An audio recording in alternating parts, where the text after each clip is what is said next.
반갑습니다. 울산에서 울산 현대해상에서 근무하고 있는 이규헌입니다. 시장마다 맨날 이걸 해야 되나 근데. 자, 오늘은 8강이죠. 8강이고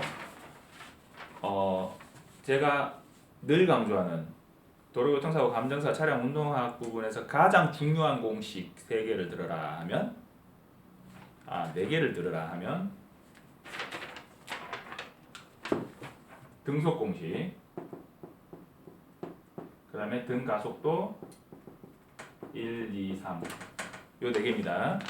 요 4개만 완벽하게 이해하고 있으시면 뭐 문제 운에 따라 좀 다를 수도 있지만 특별한 경우가 아니라면 합격 가능합니다. 다른 공식 다 몰라도 합격 가능합니다.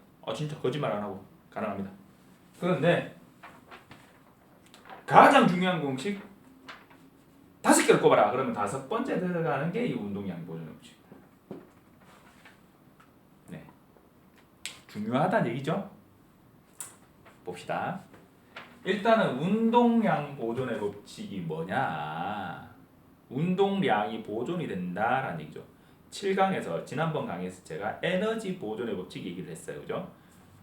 존재하는 에너지의 총합은 보존이 되지만 그 에너지가 운동 에너지가 어떤 충돌이 있거나 뭔가의 힘의 작용이 있었을 때 다른 운동 에너지로, 그러니까 운동 에너지가 늘어나거나 운동 에너지가 줄어들거나 하는 현상이 발생하는데 그 과정에서 차량의 소성 변형, 열, 빛, 소리 에너지 등으로 이 에너지가 손실되는 부분이 발생한다.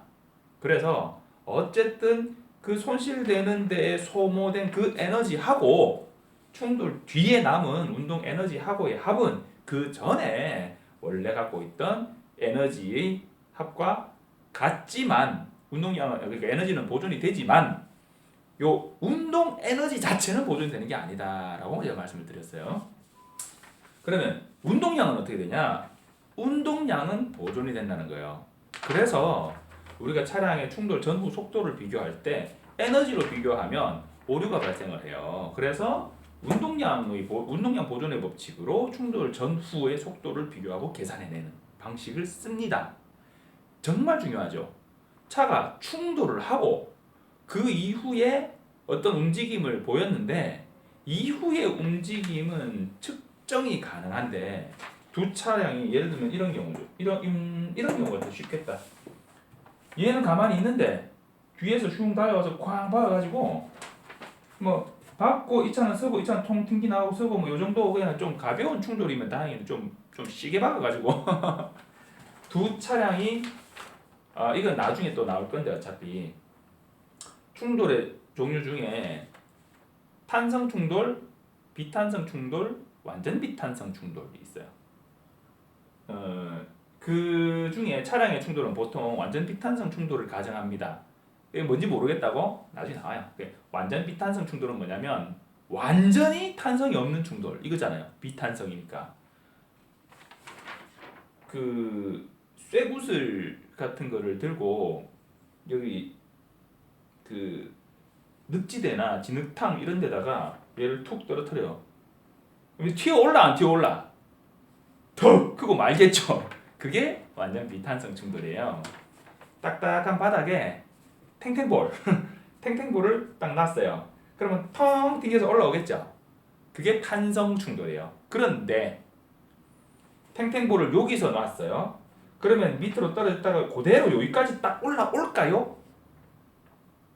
그대로 여기까지는 못 올라오지. 그래서 떨어뜨리면 통통통통통통통 해서 서죠. 탄성 충돌이지만 완전 탄성 충돌은 내가 힘을 가한 그 위치까지 그대로 다시 되돌아오는 거예요. 현실 세계에서 있을 수 있어 없어? 없죠. 실험에서 이론에서나 가능한 거예요. 완전 탄성 충돌은. 그리고 그냥 탄성 충돌은 그 완전 탄성 충돌과 완전 비탄성 충돌 사이에 존재하는 게 탄성 충돌이에요. 그 탄성이 좀 높으면 잘 튀면 그러면 원래 위치로 좀 더 많이 올라올 거고 탄성이 낮으면 그럼 탱탱볼 같은 건 좀 많이 올라올 텐데 그 야구공 같은 좀 딱딱한 야구공 이런 거 있잖아요. 탄성이 그렇게 많지 않잖아요. 걔는 떨어뜨리면 뭐 조금밖에 안 튀겠죠. 뭐 그런 차이라고 이해하시면 되고요. 자 어쨌든 완전 비탄성 충돌을 가정한다. 그 얘기는 무슨 얘기냐면 두 차량이 탁 부딪히고 퉁 튕기는 게 아니라 부딪혀서 얘가 멈춰 있고 얘는 움직여 왔으니까 얘는 힘이 있으니까 얘를 밀고 나가는 거예요. 그래서 결국 두 차량이 여기서 이렇게 충돌을 해가지고 여기까지. 자, 잘 보세요. 선 잘 보세요. 선 어디서 끄는지. 여기서 끄었으면 여기까지 꺼야 되고 여기서 끄었으면 여기까지 꺼야 돼요. 동일한 기준으로 꺼야 돼요. 그림도 잘 그리셔야 돼요. 일정 거리를 이동했다. 이렇게 가정을 하면 근데 우리가 뭐 하다 해야 되겠죠? 하여튼간 자 자 운동량이 보존이 된다는 얘기 하다가 그랬죠? 운동량이 어떻게 보존이 되냐 그러면 얘는 멈춰 있었으니까 운동량이 없었을 거냐 빵 얘는 운동량이 뭔가가 있었겠죠 근데 얘를 박았어 그래가지고 함께 와 움직여가지고 스키드마가 보왕 하면서 이제 최종적으로 정찰을 했어요 그러면 얘는 스키드마크가 발생되었기 때문에 3번 공식으로 충돌 직후에 충돌 딱 되고 나서 이제 움직이기 시작했을 때 그때의 속도를 추정할 수 있어요. 계산할 수 있어요. 추정이 아니라 계산이지. 계산할 수 있는데 그 충돌 직전에 얘의 속도를 구하려면 얘가 이 구간에서 소모한 전체의 운동량을 계산해서 그러면 그 운동량을 얘가 가지고 있었으니까 얘의 속도가 얼마였다라고 계산할 수 있는 거예요. 그게 운동량 보존의 법칙이에요. 뭔 말인지 이해 안 된다고? 내가 뭐라 했어? 기다려. 기다리세요. 지금 이해 안 돼도 넘어가면 뒤에 또 나와요. 운동량 보존의 법칙 지금 운동량 보존의 법칙하고 그 반발 계수하고 뭐 이래가지고 제가 봤을 때 한 3시간 이상 해야 될 것 같아요. 이 좀 개념이 좀 조금 어렵거든. 그러니까 봅시다. 자 어쨌든 운동량 보존의 법칙에서 직선상의 운동량 보존의 법칙이 나왔어요. 그러면 그 다음은 뭐가 나올까요? 평면상의 운동량 보존의 법칙이 나와요. 어쨌든 직선상 세 가지 경우가 있을 수 있겠죠. 이거 말고 다른 경우가 있을 수 있을까요? 다른 경우는 없어요. 일로 오는 거 하나 더 뭐 만들 수 있다고? 어차피 같은 형태잖아요. 자, 요게 제일 쉬운 거죠. 요게 한 차량은 가만히 정지해 있고 한 차량이 달려와서 쾅 박아가지고 쭉 이동했다. 요게 제일 쉬운 케이스. 그 다음에 통상적으로 나오는 거는 서로 마주보고 달려오다가 중간에서 쾅 부딪혀가지고 그래가지고 하여튼 둘 중에 예를 들면 이런 거죠. 얘가 질량이 1000kg, 얘도 질량이 1000kg. 달려오는 속도가 얘는 10m/s, 얘도 10m/s. 운동량이 똑같죠? 그러면 이 운동량이 충돌을 하면서 상대 물체에 미치는 힘이 똑같다는 얘기잖아요. 그러면 이쪽 방향으로 이 1차량이 가한 힘을 F라고 하고 이쪽 방향으로 이 2차량이 가한 힘을 F-라고 하면 F는 F-가 되니까 그러면 이 두 힘은 어떻게 되냐? 두 차량의 앞주디가 찌그러지는 앞부분이 찌그러드는 소성 변형, 열빛 이런 걸로 다 소모가 되고 두 차량은 그 자리에서 탁 멈추죠. 그냥 쾅 받고 딱 멈추죠. 뭐 그런 충돌이 없으란 법은 없지만 전혀 없으란 법은 없어요. 그죠? 그리고 실험상 이론상으로는 분명히 이렇게 존재를 하죠. 그런데 보세요. 얘가 10m/s, 얘가 10m/s라고 가정했잖아요. 근데 얘가 질량은 1000kg, 1000kg 똑같은데 20m/s로 달려왔어. 얘가 운동량이 더 크잖아요. 얘가 힘이 더 크잖아요. 그러면 쾅 부딪히고 어떻게 될까요? 쾅 부딪힘으로써 앞에 찌그러지고 어쩌고 저쩌고 해가지고 얘는 힘이 다 했는데 얘는 힘이 남았어. 그러면 얘가 얘를 자기의 진행 방향으로 밀고 가겠죠. 이쪽으로. 예.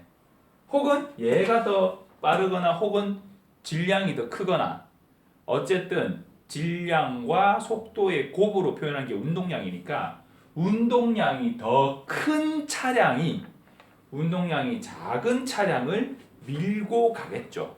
그죠? 똑같은 케이스예요. 이것도 얘는 운동량이 없고 얘는 운동량이 있으니까 어차피 이게 운동량이 큰 거잖아요. 밀고 가겠죠, 그죠? 이것도 이 두 차량이 충돌하려면 속도가 똑같으면 충돌할 수 있어 없어? 못하죠.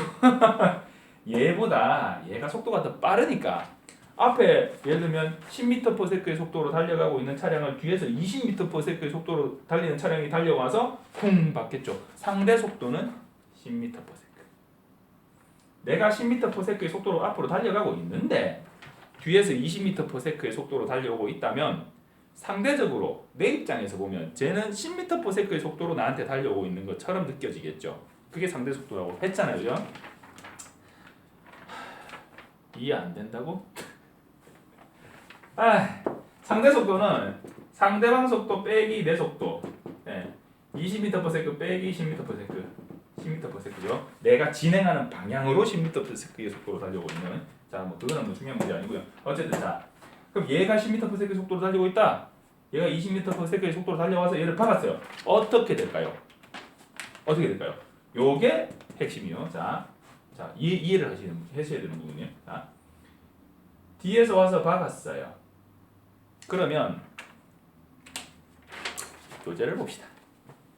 충돌하는 물체들 간에서 충돌 전과 후의 속도가 변하더라도 외부에서 작용하는 다른 힘이 없다면 충돌 전 물체가 갖고 있는 운동량의 총합, 얘의 운동량의 총합은 충돌 후에 물체가 갖고 있는 운동량의 총합과 같다. 충돌 전, 충돌 후, 충돌 직전, 충돌 직후라고 표현합니다. 이것을 운동량 보존의 법칙이라고 한다. 직선상의 충돌과 운동량 보존은 그림이 이렇게 됩니다. 이 빈칸에 그림 그려 넣으세요. 자, 뭐 표시를 이렇게 해주면 더 좋겠죠. 동일 방향,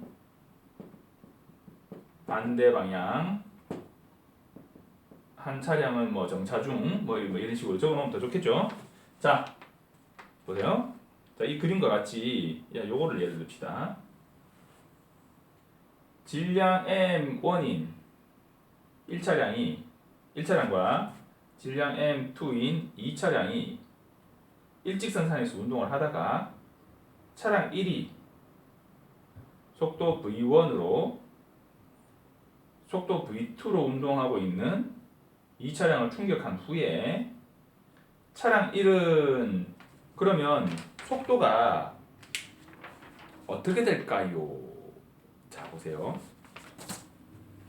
얘의 입장에서 봅시다. 나는 10m/s의 속도로 달려가고 있는데 뒤에서 20m/s의 속도로 달려와서 나를 뒤에서 박은 거예요. 상대 속도가 어떻다고 했죠? 예를 들면 나는 가만히 있는데 뒤에서 10m/s의 속도로 와서 나를 박은 거하고 똑같은 거잖아. 이해 안 된다고요? 상대 속도의 개념을 좀 이해하셔야 돼요. 나는 가만히 있는데 10m/s의 속도로 달려와서 나를 박은 거나 내가 10m/s의 속도로 달려가고 있는데 뒤에서 20m/s의 속도로 달려와서 나를 박은 거나 똑같다는 거예요. 그러면 나를 10m/s의 속도로 그 차의 질량만큼의 운동량으로 내 현재의 운동량을 뒤에서 쳤어요. 그러면 내가 가만히 있었으면 앞으로 튕겨나갈 거고 내가 현재 어떤 운동량을 가지고 있으면 뒤에서 힘을 더 가해줬으니까 운동량이 더 커지겠죠.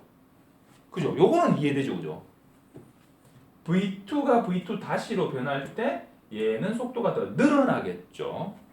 그럼 이것도 할 거예요. 자, 그러면 1차량의 입장에서 봅시다. 상대 속도는 상대방 속도 빼기 내 속도라고 했잖아요. 자, 상대방 속도는 10m/s예요. 내 속도는 20m/s예요. 마이너스 10m/s죠. 여기서 상대 속도는 누구 속도예요? 상대방이 속도예요. 상대방 속도.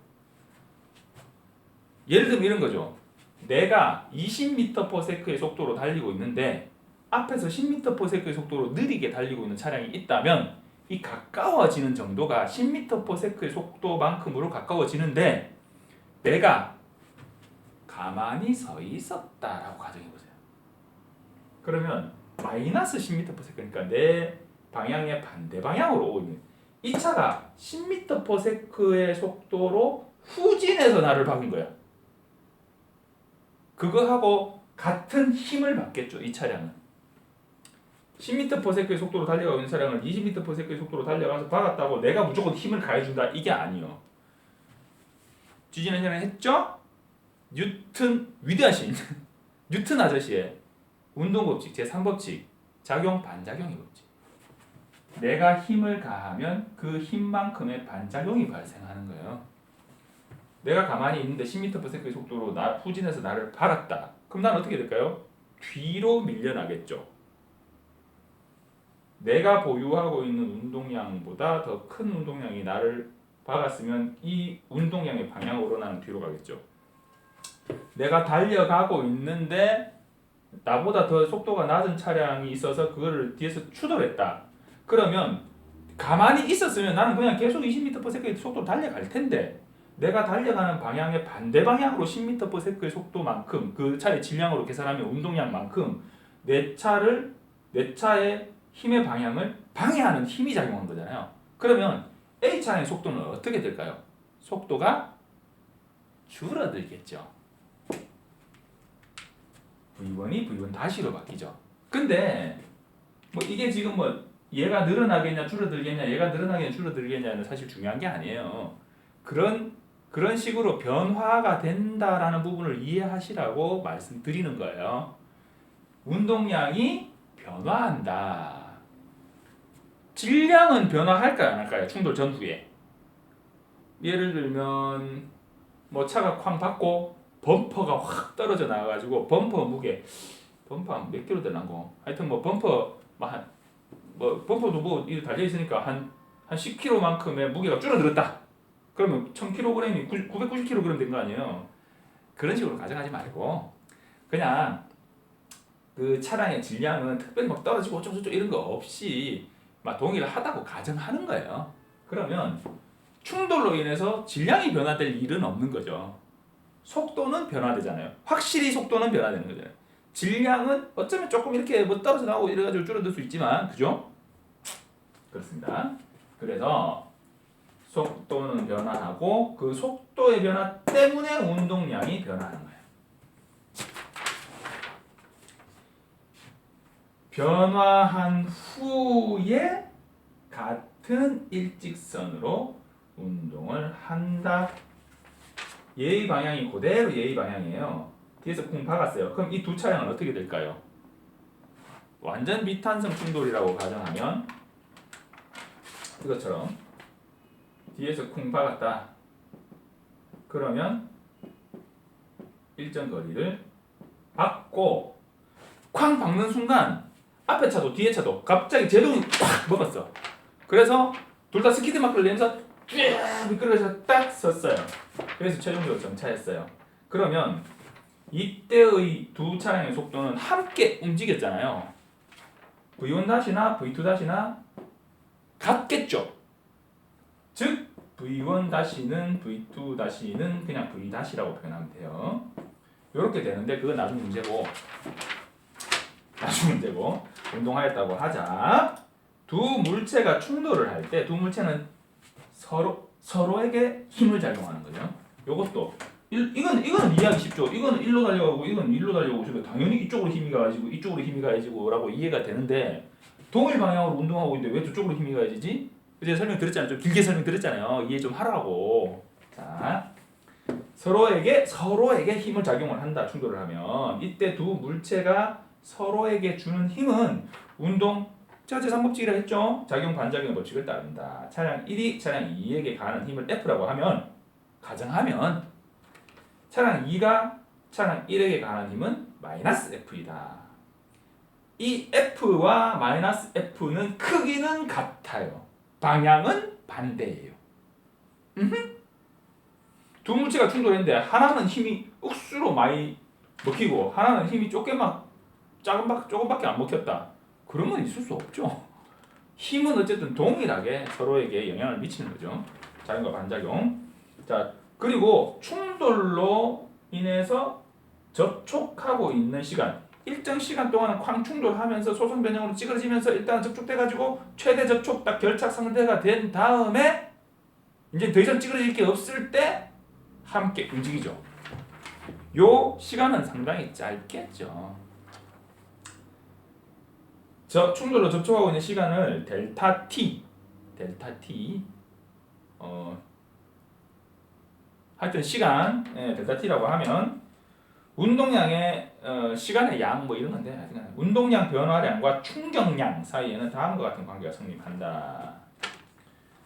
차량 1의 운동량 변화량과 충격량과의 관계는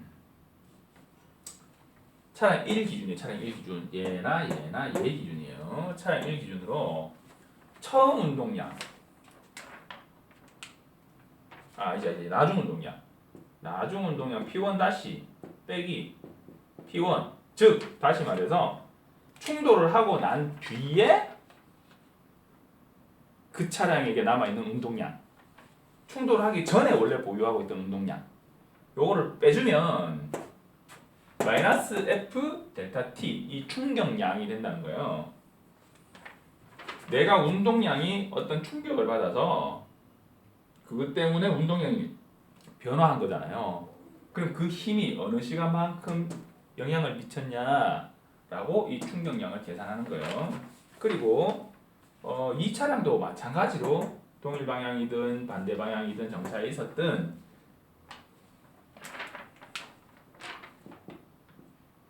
P2의 나중 운동량에서 P2가 원래 보유하고 있던 운동량을 빼주면 자, 이 힘의 방향이 반대 방향인 이유는 1차량 기준에서는 자신의 진행 방향과 반대 방향으로 힘을 받았고 요거는 FT인 이유는 이 1차량의 진행 방향으로 힘을 받았기 때문에 그래요.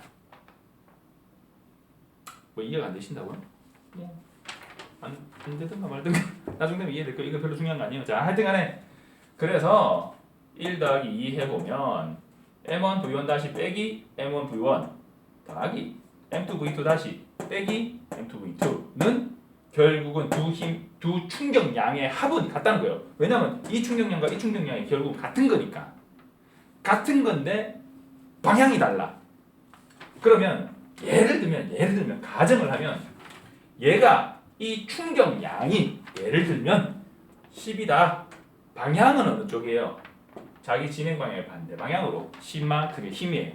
얘는 그러면 이 차량의 진행 방향으로 힘을 받은 거죠. 1차량 기준에서. 그래서 힘은 그냥 10이에요. 마이너스 10 더하기 10 얼마요? 빵. 10 더하기 마이너스 10 빵. 맞죠? 이게 잘리네. 예, 맞죠? 그래서 빵이고 그러면 그렇게 가정하였을 때 이항 정리해 보면 M1V1이 마이너스 M1V1이 넘어가면 플러스 M1V1 되겠죠. M2V2가 넘어가면 플러스 M2V2가 되겠죠. 그리고 두 개를 통차유라기를 바꾸면 M1V1 플러스 그러므로 M1V1 플러스 M2V2는 M1V1 다시 1 M1V1 다시 플러스 M2V2 다시 라는 운동량 보존의 법칙이 성립한다 라는 얘기입니다. 요게 운동량 보존의 법칙입니다. 매우 중요한 개념입니다.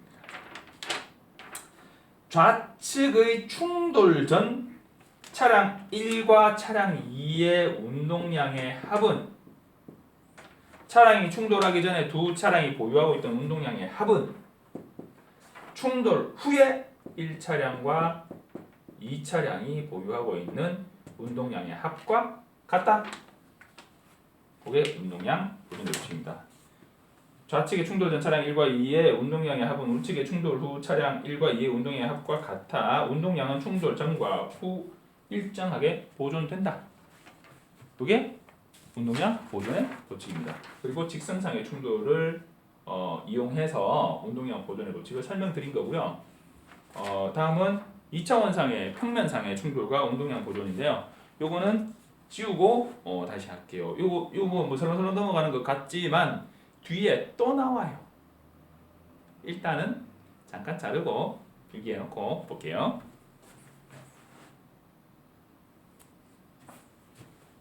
네, 지우고 다시 필기했습니다. 필기할 게 별로 없네요.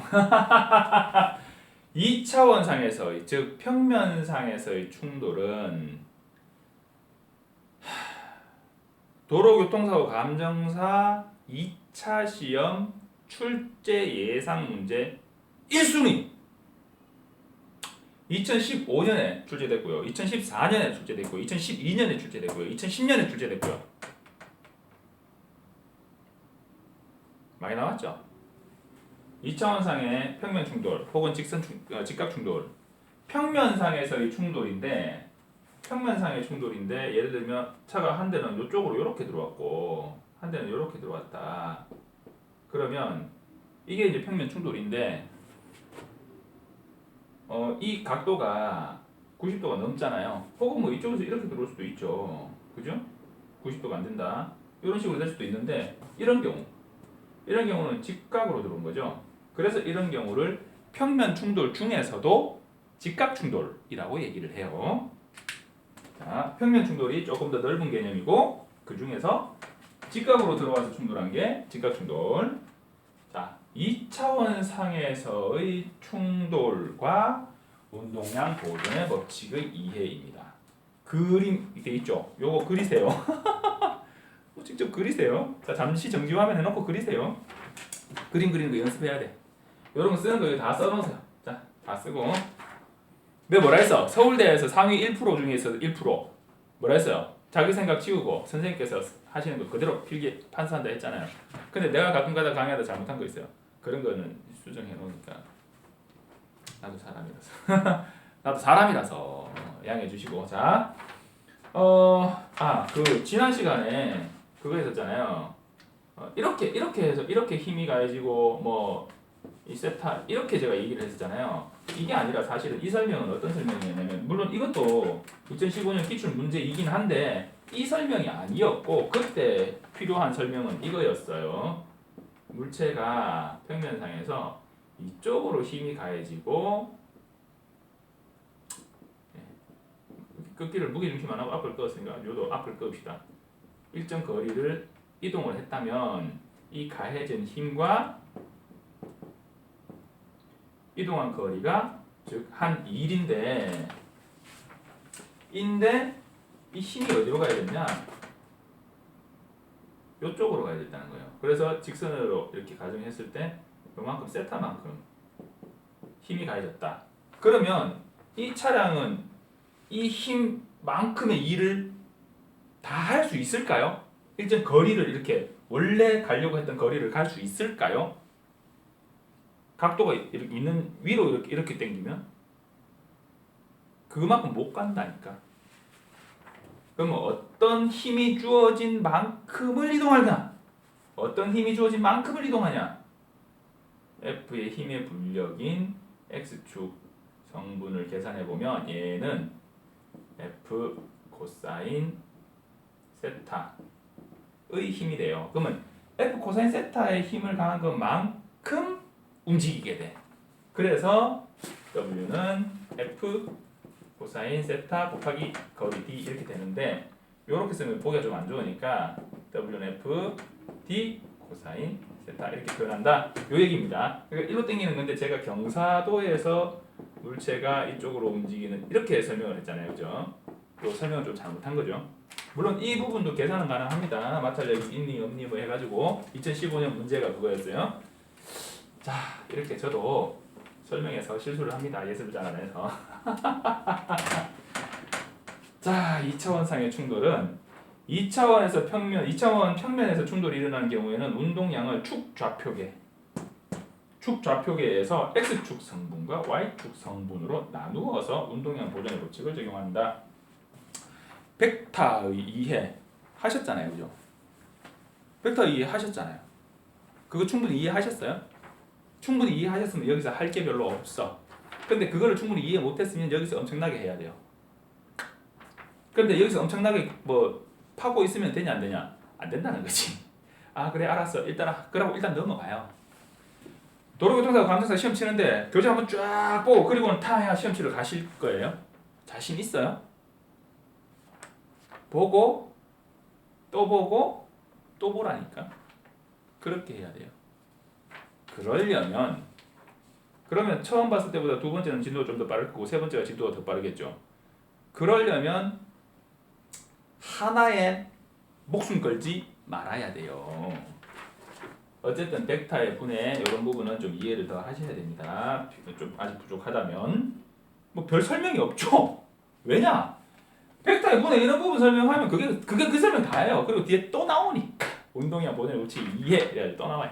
응용 이래 또 나와요. 그때 또 설명할 거예요. 자, 어쨌든 평면상에서의 충돌과 운동량 보조는 어떻게 이해를 하느냐? 이 운동량 P1과 이 운동량 P2가 충돌을 한 후에 각각 P1-와 P2-로 이동을 하게 될 때 이 운동량의 합은 이 운동량의 합과 같은데요. 같은데 그래서 여기서 P1 플러스 P2는 P1- 플러스 P2-라고 써주면 되냐? 안 된다는 거예요. 왜냐? 운동량은 벡터거든. 벡터는 작용점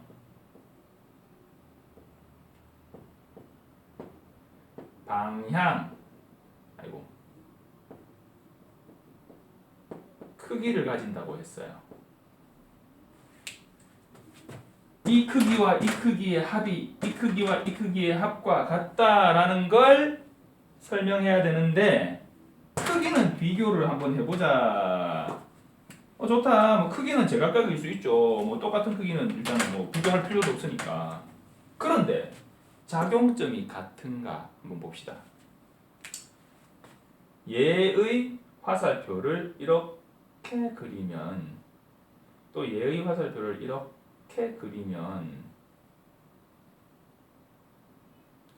화살표의 시작점은 어디 있어요? 여기 있죠. 이 길이가 속도, 크기를 표현하는 건데 뭐 그거를 센치를 딱 맞춰서 이렇게 그리는 게 아니라 어쨌든 이 길이가 속도의 크기를 표현하는 그런 방식이다라고 보시면 돼요. 예를 들면 이 차량이 이만큼 같다. 그러면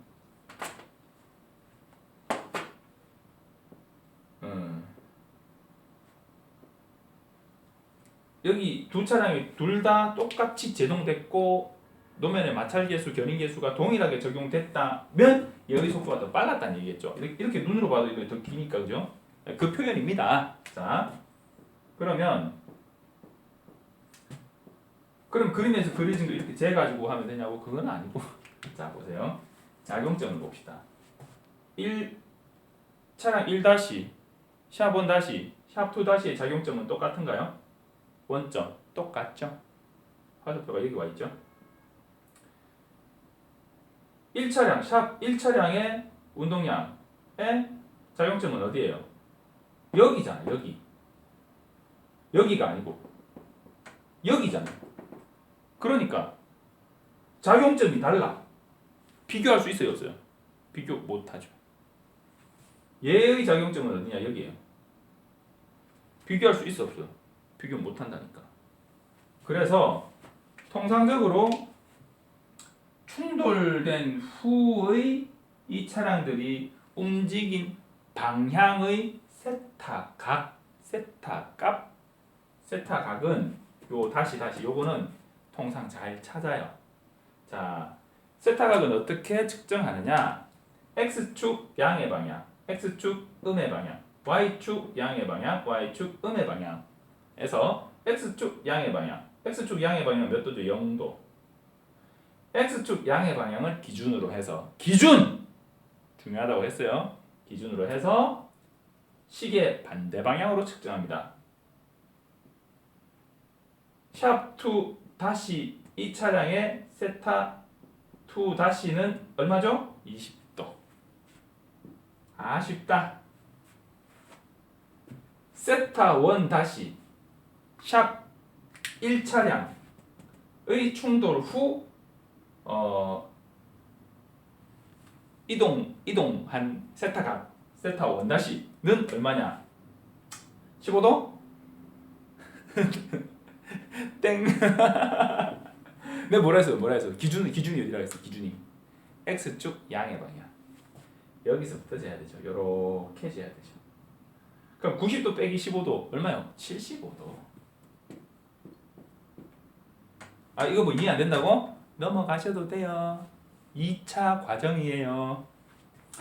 그리고 문제는 얘들 둘이에요. 세타 1과 세타 2. 세타가 구하기 제가 글도 올려놨어요. 그리고 평면충도 풀이 요령 거기 보면 또 이런 것도 다 있어요. 있는데 일단은 설명해 놓을게요. 지금 운동량 보존의 법칙을 처음부터 한다라고 생각하고 있는 중이니까. 그러면 얘의 문제는 뭐냐면 얘들의 문제는 뭐냐면 얘들은 일단 지금 작용점이 같으니까 세타각을 구했어요. 그런데 얘들의 문제는 뭐냐면 작용점이 달라. 얘들과 작용점이 달라요. 작용점을 일치시켜 줘야 돼 일단. 일단은 작용점을 일치시켜 줘야 돼요. 그러면 어떻게 해야 되냐?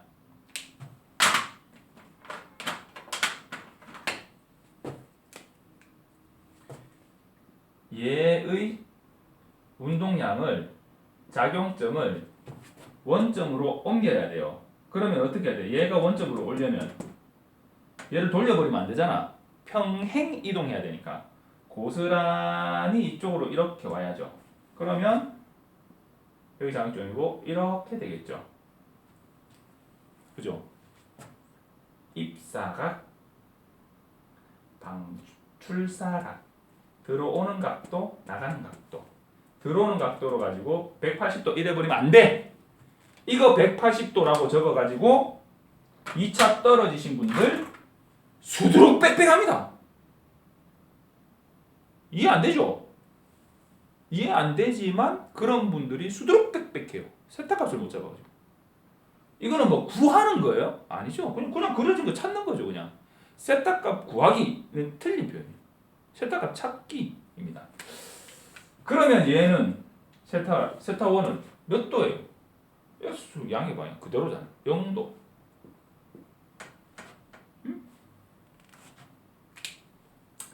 그리고 세타 2 남쪽에서 북쪽으로 진행해 들어온 차량의 작용점을 원점으로 옮겨줘요. 그러면 자 세타 1, 세타 2, 세타 1 다시 세타 2 다시 작용점이 다 동일하게 원점으로 맞춰졌죠? 됐죠? 얘의 세타 값은 그럼 얼마일까요? 세타 값을 측정할 때 어디를 기준으로 해서 측정한다고요? X축 양의 방향을 기준으로 여기서부터 시계 반대 방향으로 쫙 여기까지 몇 도예요? 90도죠. 90도. 그죠? 세타 값을 구할 때 세타 1과 세타 2가 이렇게 되는 이유는 작용점을 일치시키기 위해서 그렇다. 잠깐만 시간 한번 볼게요. 38분. 저번에 막 1시간 막 이래가지고 지금도 벌써 40분 다 돼가면 자 그리고 크기를 비교하려면 작용점과 방향이 같아야 크기를 비교할 수 있는데 이쪽으로 가는 놈하고 저쪽으로 가는 놈하고 이 크기를 비교할 수가 없다는 거예요. 작용점은 같아도 얘 둘의 크기를 그냥 비교할 수 없다는 거예요. 왜냐? 벡터니까. 얘가 스칼라면 너 길이 얼마 너 길이 얼마 두 개 비교해가지고 긴 놈이 큰 거네 이렇게 하면 되는데 방향을 가지는 벡터 값이기 때문에 방향이 다른 벡터는 그 벡터는 다른 벡터예요. 다른 벡터끼리 크기를 비교할 수 없어. 그래서 같은 벡터로 만들어줘야 돼요. 그 노력이 뭐냐? 사인, 코사인이에요. 해볼까요? 그래서 나오는 공식이 일단 공식부터 적어봅시다. 운동량의 X축 성분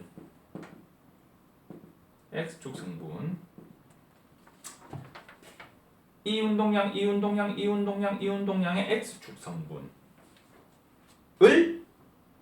적용하면 M1 V1의 X축 성분 더하기 M2 V2의 X축 성분은 M1 V1 다시의 X축 성분 더하기 M2 V2 다시의 X축 성분 이렇게 되죠.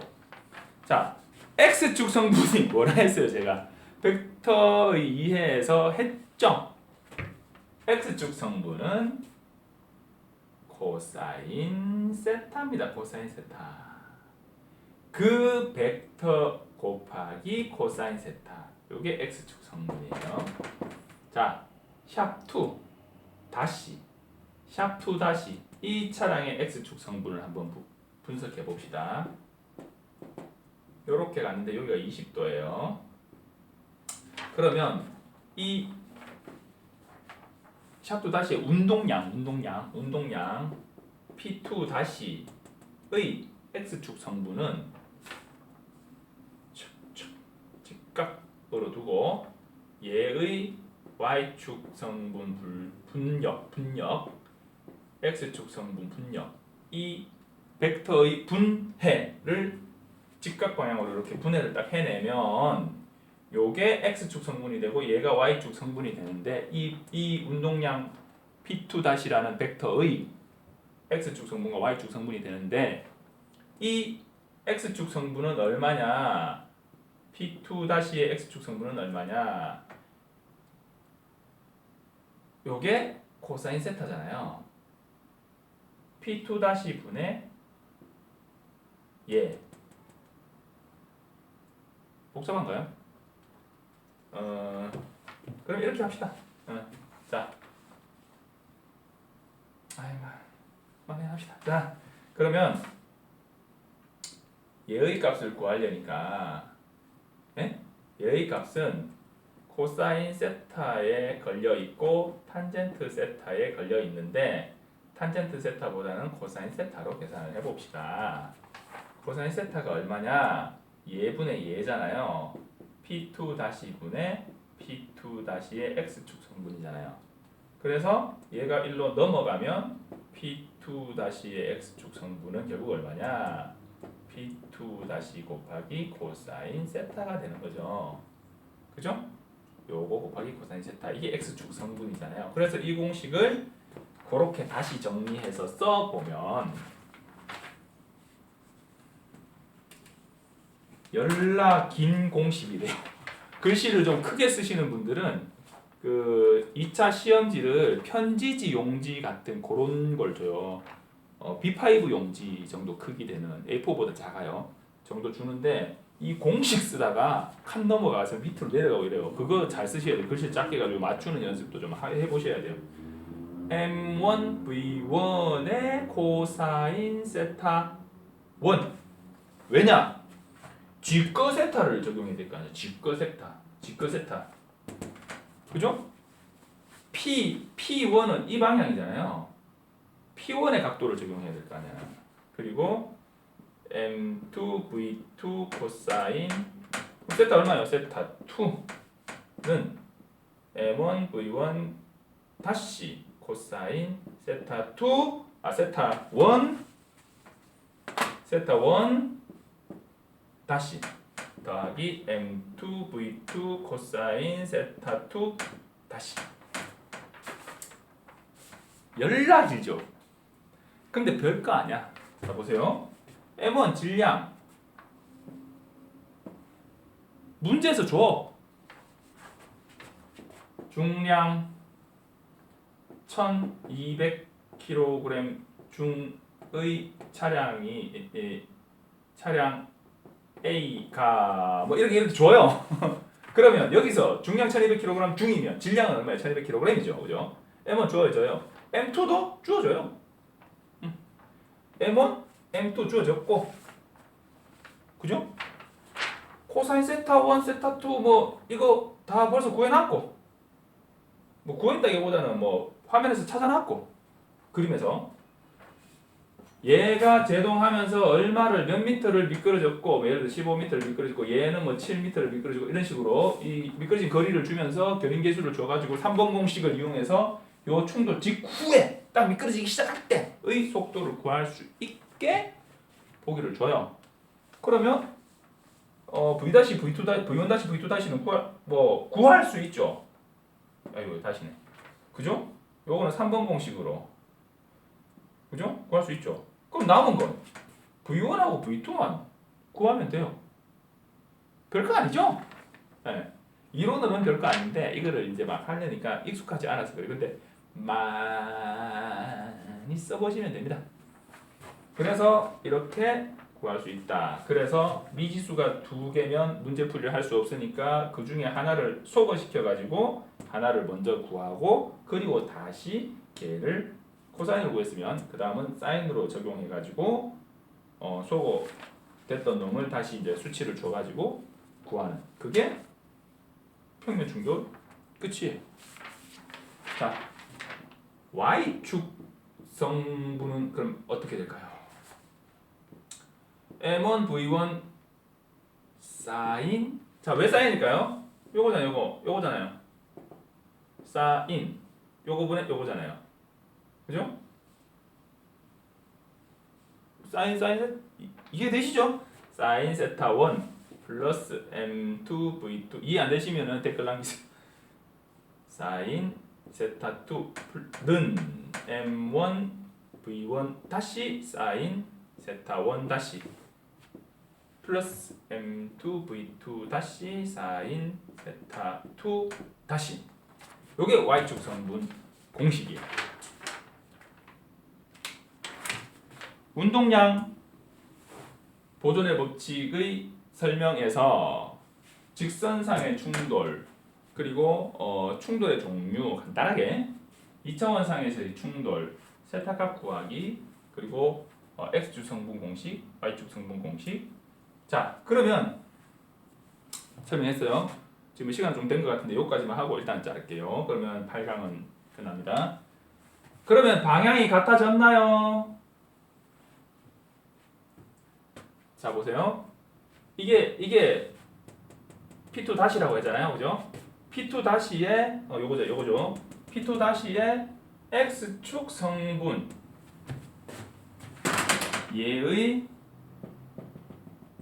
X축 성분 자 방향이 어디요? 0도 쪽이죠.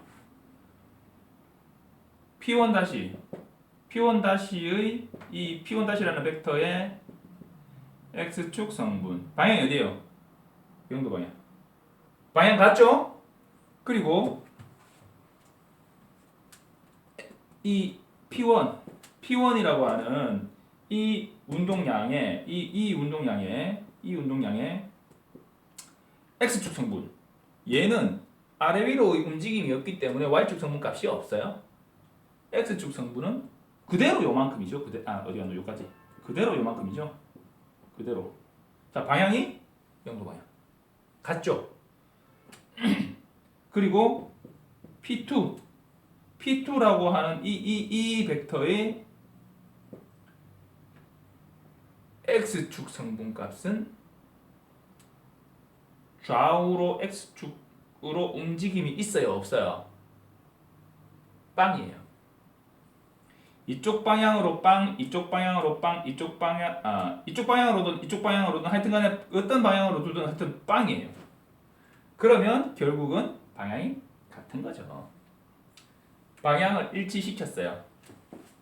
이 공식으로. 그러면 이제 크기를 비교할 수 있는 거지. 이해가 되시나요? 그래서 지금 이 가정에서는 코사인 세타 2 코사인 90도의 값이 0이에요.